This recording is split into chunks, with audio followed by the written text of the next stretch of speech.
Hello everyone, તમે શું ક્યારેય કારેલાનું શાક ટ્રાય કર્યું છે?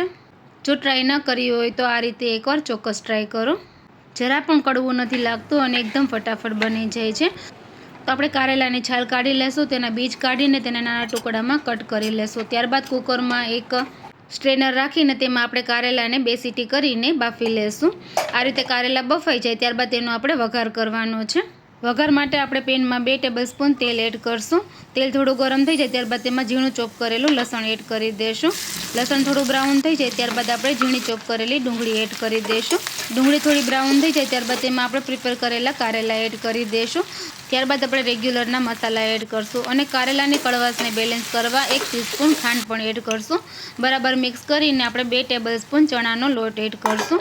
ઢાંકણ બંધ કરીને સ્લો ફ્લેમે 1 મિનિટ થવા દેશું. આ રીતે ચણાનો લોટ બફાઈ જાય ત્યારબાદ સારી રીતે મિક્સ કરીને લીલા ધાણા એડ કરી દઈશું. તો આપણું એકદમ ઝટપટ બની જતું અને એકદમ સ્વાદિષ્ટ કારેલાનું શાક તૈયાર છે.